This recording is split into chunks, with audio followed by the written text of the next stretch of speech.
ዛሬ የምነግራችሁ ታሪክ ስለ አንዱ የዓለማችን እጅግ ባለጸጋ ሰው ብቻ አይደለም። ዛሬ የምነግራችሁ ታሪክ ከአንድ ያረጀ ጋራጅ ውስጥም ተነስቶ ዓለምን እስከ ቀየረ ግዙፍ ግዛት ድረስ ስለዘለቀው እብደት ነው። ስትጀምር አይሳካልህም የሚሉ ብዙ ናቸው። የተደላደለ ስራህን፣ ያንን ሁሉ የዎል ስትሪት ክብርና ደመወዝ ትተህ የት ልትሄድ ነው የሚሉ ወዳጆችህ አይጠፉም። ይህ ሰው ግን አንድ ሚስጥር ነበረው። በ80 ዓመቱ አዛውንት ሆኖ ወደ ኋላ ሲመለከት ያንን እድል ባለመሞከር ይቆጫለሁ የሚል ፍርሃት ነበረበት። ስራው ለቅቆ ወደማይታወቅ ዓለም እያስወረወረው።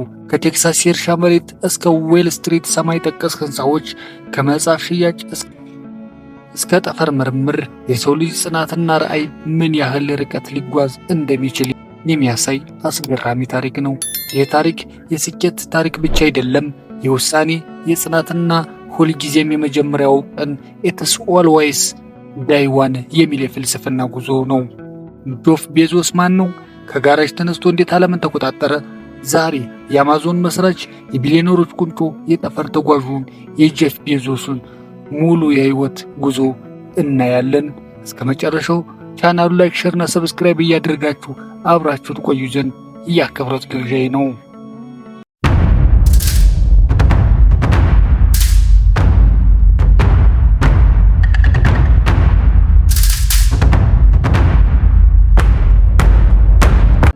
ጄፍ ቤዞስ የልጅነት ታሪክ ዝም ብሎ የአንድ ተራ ልጅ እድገት ሳይሆን ዓለምን የሚቀይር አእምሮ እንዴት እንደሚገነባ የሚያሳይ ትልቅ መጽሐፍ ነው።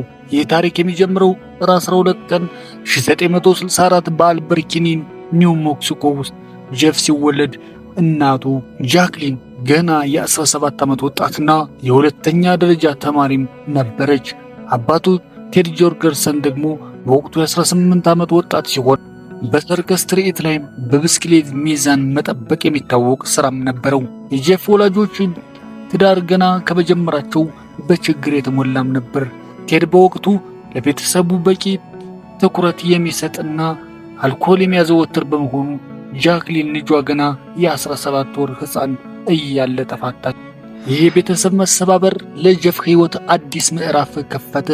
ጄፍ የ4 ዓመት ልጅ እያለ እናቱ ማይክ ቤዞስ የተባለ የኩባ ስደተኛም አገባችም። ማይክ ቤዞስ በ16 ዓመቱ ኦፕሬሽን ፒተር ፓን በተባለ ፕሮግራም ከኩባ ወደ አሜሪካ የመጣ ስደተኛም ነበር። ማይክ አሜሪካ ሲደርስም አንድ ጃኬት ብቻም ነበረውም። እንግሊዘኛ አይችልም ነበር።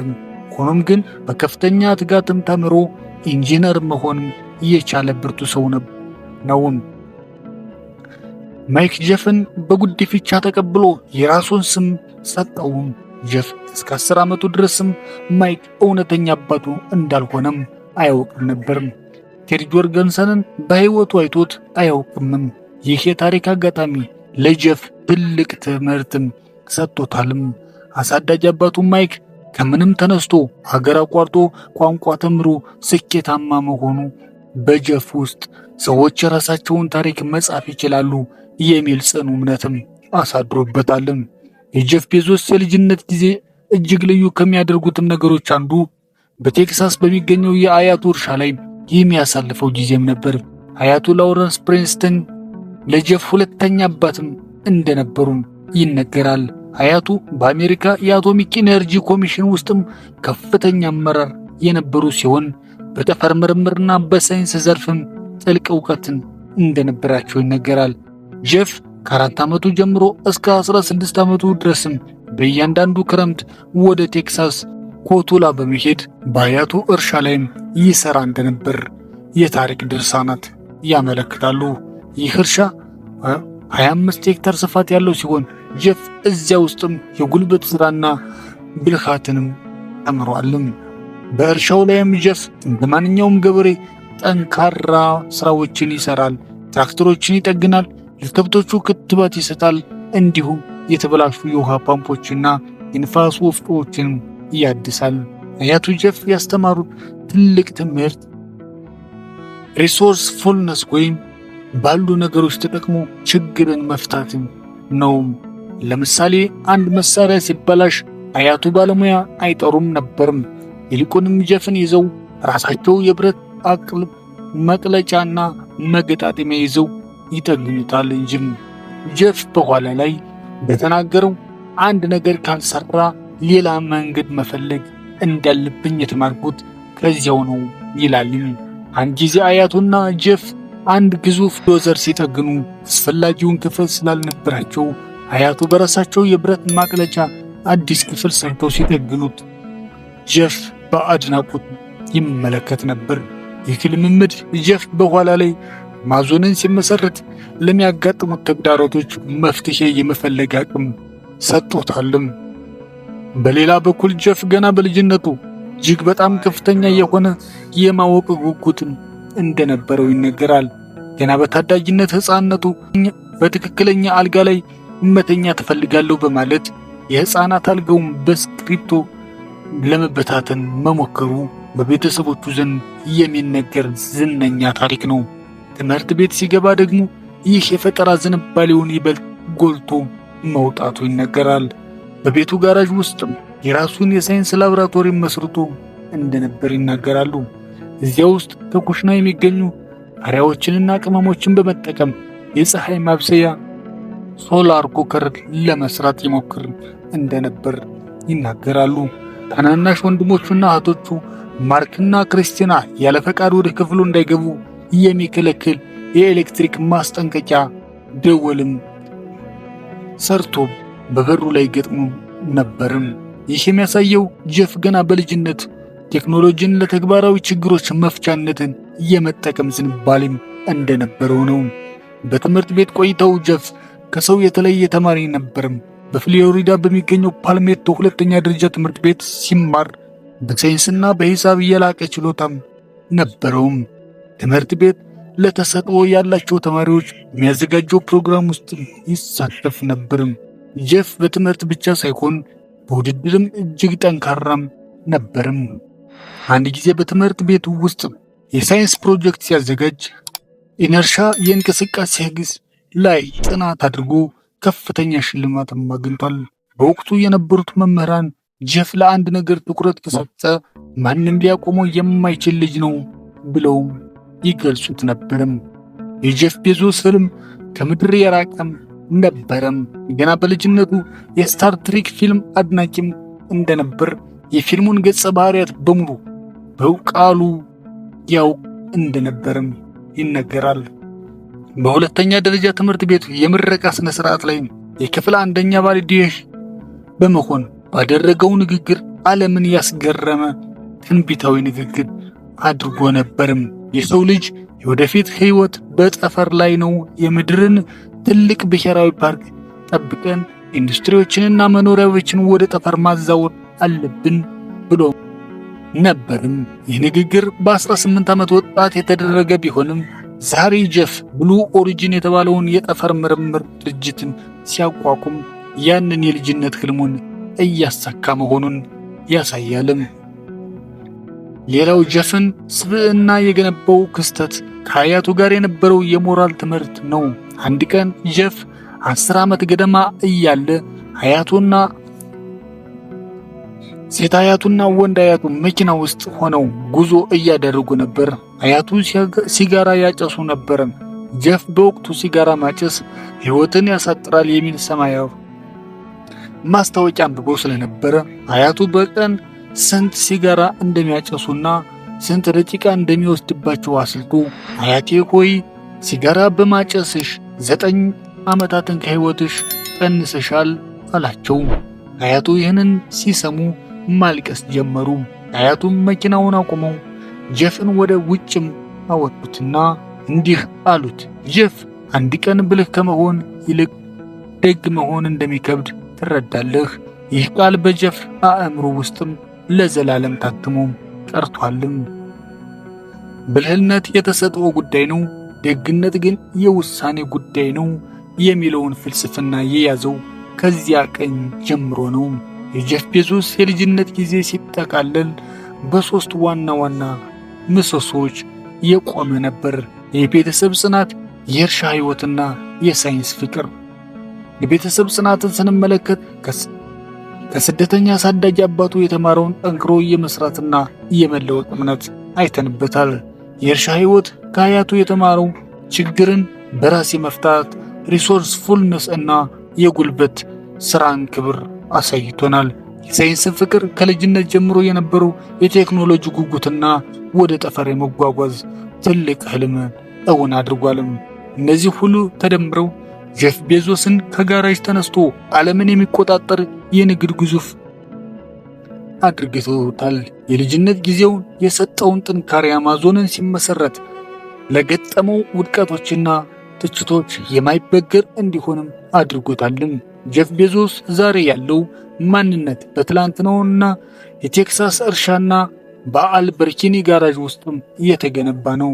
ታሪኩን የፕሪንስተን ቆይታና የህልም ለውጡን ስናይ ደግሞ ጄፍ ቤዞስ የሁለተኛ ደረጃ ትምህርቱን በከፍተኛ ውጤት ካጠናቀቀ በኋላ እንደ አውሮፓውያን አቆጣጠር በ1982 ወደ ታዋቂው ፕሪንስተን ዩኒቨርሲቲም አመራ። መጀመሪያ ላይ የነበረውን ጽኑ ፍላጎት የንድፈ ሐሳባዊ ፊዚክስ ሊቅ መሆንም ነበርም። ሆኖም ግን በዩኒቨርሲቲው ውስጥም እያለ አንድ አስገራሚ ክስተትም አጋጠመው። እጅግ ውስብስብ የሆነ የኳንተም ሜካኒካዊ ሂሳብ ሲያሰላ 3 ሰዓትም ፈጀበት። ያልደረሰበትን ውጤት አብሮ የሚማረው ተማሪ በአንድ አፍታ አይቶ መለሰው። በዚያ ቅጽበት ቤዞስ አንድ ትልቅ ውሳኔም አደረገ። በዚህ ዘርፍ የዓለምን ቁንጮ መሆን ካልቻልኩ ጎበዝ ወደ መሆንበት ዘርፍ መዞር አለብኝ ሲልም ወሰነ። ይህ ውሳኔ የቤዞስን ተግባራዊነት ፕሮግራሚዝም ያሳያል። ትኩረቱን ወደ ኮምፒውተር ሳይንስና ኤሌክትሪክ ምህንድስና አዞረ። በ1986 በከፍተኛ ማዕረግ ተመረቀ። በወቅቱ እንደ ኢንቴልና ቤል ሌብስ ካሉ ግዙፍ ተቋማት የሥራ ጥሪ ቢቀርብለትም እሱ ግን አዲስ የንግድ ስልቶችን መማር ወደ ዎል ስትሪት የፋይናንስ ዓለም አመራም። የዎል ስትሪት ስኬትና የ2003 ቤዞስ በኒውዮርክ የፋይናንስ ተቋማት ውስጥ በፍጥነት ስሙ ገነነ። በተለይ በዲኢሾ ኤንድ ሲኦ በተባለ የኢንቨስትመንት ድርጅት ውስጥ ሊቀጠር በብልህነቱ ምክንያትም በ30 ዓመቱ የኩባንያው ታናሹ ምክትል ፕሬዝዳንት መሆን ቻለም። እዚያው እያለ ነው ማኬንዚ ስኮት የተዋወቃትና ትዳር የመሰረቱት። እንደ አውሮፓውያን አቆጣጠር በ1994 አንድ ቀን ቤዞስ ኢንተርኔት በየዓመቱ በ2300% እያደገ መሆኑን የሚገልጽ መረጃም አነበበ። ይህ ቁጥር እንቅልፍ ነሳው። በዚህ ፍጥነትም የሚያደርግ ነገር ካለ በውስጡ ግዙፍ የንግድ ዕድል አለ ብሎ አመነም። በወቅቱ ኢንተርኔት ገና ለብዙሃኑ ያልተዳረሰና ለንግድ ሥራ መዋሉ ያልተለመደም ነገር ነበርም። ቤዞስ በኢንተርኔት ሊሸጡ የሚችሉ 20 የሚሆኑ ምርቶችን ዝርዝር አወጣ። በመጨረሻ መጽሐፍትን መረጠ። ምክንያቱም መጽሐፍት አይበላሹም፣ ለመጓጓዝ ቀላል ናቸውና። በዓለም ላይ በሚሊዮን የሚቆጠሩ የተለያዩ መጽሐፍት ስላሉ በአካል በሚገኙ ሱቆች ውስጥም ሁሉን ማዳረስ አይቻልም አለም። ቤዞስ ስራውን ለመልቀቅ ሲወስን አለቃውን ዴቪድ ሾው ይህ ለሌላ ሰው ጥሩ ሐሳብ ሊሆን ይችላል፣ ላንተ ግን ያለህን ጥሩ ሥራ መተው ሞኝነት ነው አለው። ቤዞስ ለማሰብ 2 ቀን ወሰደ።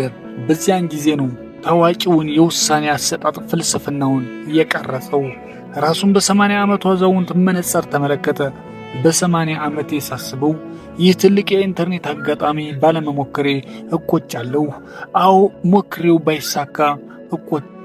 ባይሳካስ እቆጫለሁ በፍጹም የሚል ድምዳሜ ላይ ደረሰ። ስራውንም ለቀቀ። ሚስቱን ይዞ ወደ ሲያትል ተጓዘም።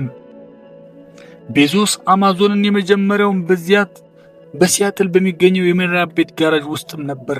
መጀመሪያ ላይ ካዳባር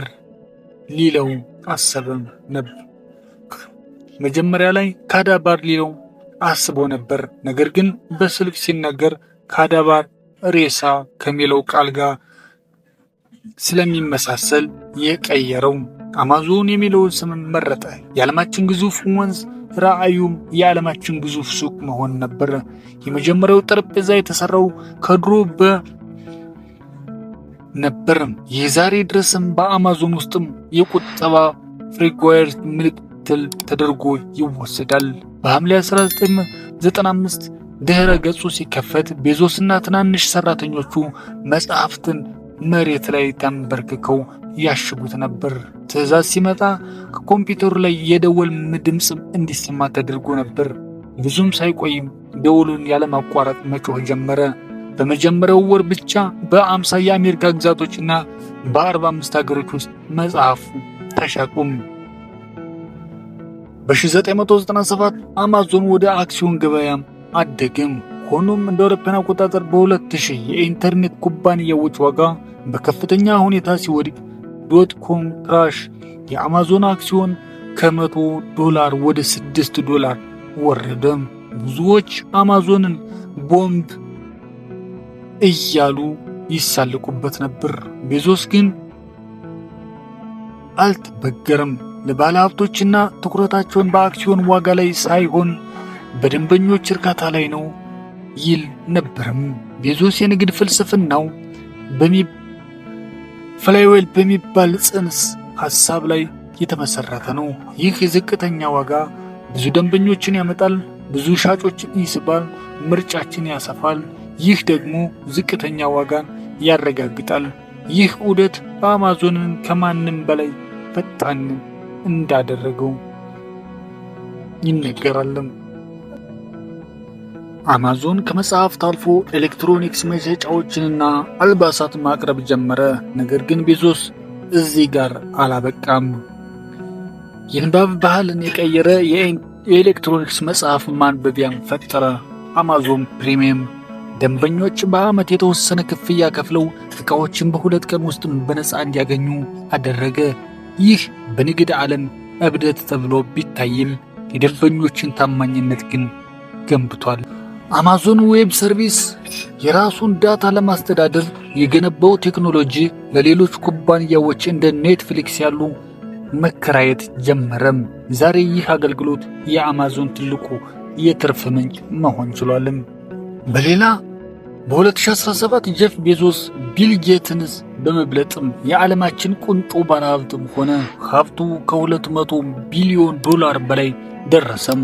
ሆኖም የእሱ ትልቁ ስሜት አሁንም ጠፈር ላይ ነበር። ብሉ ኦሪጂን የተባለውን ኩባንያውን በመጠቀም የሰው ልጆች በጠፈር ላይ እንዲኖሩና እንዲሰሩ ለማድረግ በቢሊዮን የሚቆጠር ዶላር መድቧልም። በ2021 ራሱ ወደ ጠፈር በመጓዝ የልጅነት ህልሙንም ማሳካት ችሏል። በ2021 ቤዞስ ከአማዞን ዋና ሥራ አስፈጻሚነት ሲኢኦ ለቀቀ። አሁን ትኩረቱን በበጎ አድራጎት ቤዞስ እርዝ ፈውንድና በጠፈር ምርምር ላይ አድርጓል። ቤዞስ ከጋራጅ ተነስቶ የገነባው ግዛት የዓለምን የግብይት ባህልም ለውጧል።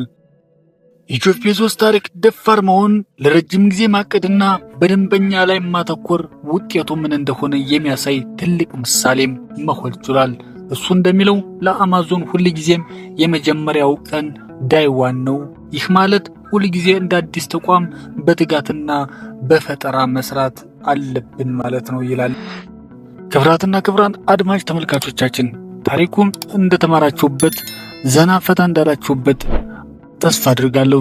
ቻናሉ ላይክ፣ ሼር እና ሰብስክራይብ በማድረግ ቤተሰብ ትሆኑ ዘንድ የአክብሮት ግብዣዬ ነው። በያላችሁበት የዓለም ዳርቻ ሁሉ ሰላማችሁ ሞልቶ የበዛ ይሁን። ሰናይ ጊዜም